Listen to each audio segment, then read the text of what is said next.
दोस्तों, एक किसान था। वह खूब मेहनत करता था, लेकिन वह कभी भी पूरी फसल नहीं उगा पाता था। इसका कारण यह था कि कभी ओले पड़ जाते तो कभी तूफान आ जाता, कभी सूखा पड़ जाता तो कभी बाढ़ आ जाती, जिसके कारण वह भगवान से नाराज हो गया। उसने भगवान से कहा कि मैं इतना मेहनत करता हूँ और आप हैं कि हमारी सारी मेहनत पर पानी फेर देते हैं, और इतनी मेहनत करने के बावजूद मैं कुछ ही फसल उगा पाता हूँ, जिससे हमारे घर का खर्चा भी नहीं चल पाता। तब उसने भगवान से प्रार्थना किया कि बस एक साल के लिए ऐसा कर दो कि जब जैसा मैं चाहूं वैसा मौसम हो जाए। भगवान ने कहा ठीक है, अगले एक साल तक जैसा तुम चाहोगे वैसा ही मौसम होगा। अब किसान बहुत खुश हुआ और जैसा चाहा मौसम को अपने अनुकूल रखा।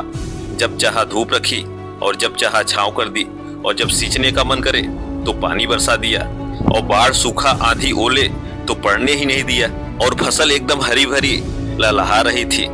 किसान फसल को देखकर बहुत खुश हो रहा था, और जब काटने की बारी आई तो किसान हैरान रह गया और बोला कि बालियों में तो दाने ही नहीं है। तब उसने भगवान से पूछा कि भगवान, आपने मेरे साथ क्या किया? इस पर भगवान बोले कि तूने तो खूब मेहनत किया और उनकी परवरिश भी अच्छे ढंग से की, लेकिन इन्हें हवा, पानी, ओले और तूफान जैसी विपत्तियों से लड़ने की शक्ति नहीं दी। विपत्तियों से मिली ऊर्जा से ही यह शक्ति विकसित होती है। इसलिए दोस्तों, अगर हमें जीवन में आगे बढ़ना है तो संघर्ष से या कठिनाइयों से कभी भी पीछे हटना नहीं चाहिए।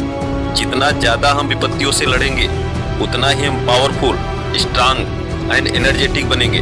दोस्तों, विपत्तियां आती ही इसलिए हैं जिससे इंसान अपने आप को मजबूत बना सके। दोस्तों, आपने एक कहावत तो सुनी होगी, लोहा जितना तपता है उतना ही ताकत भरता है, सोने को जितनी आग लगे वो उतना प्रखर निखरता है, हीरे पर जितनी धार लगे उतना ही खूब चमकता है, मिट्टी का बर्तन पकता है तब हर धुन पर खूब खनकता है, सूरज जैसा बनना है तो सूरज जैसा जलना होगा, नदियों सा आदर पाना है तो पर्वत छोड़ निकलना होगा, और हम मनु के संताने हैं तो क्यों सोचे राज सरल होगा।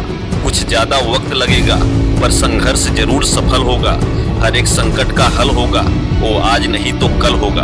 अगर वीडियो पसंद आए तो लाइक, सब्सक्राइब एंड शेयर जरूर करें। जय हिंद, वंदे मातरम।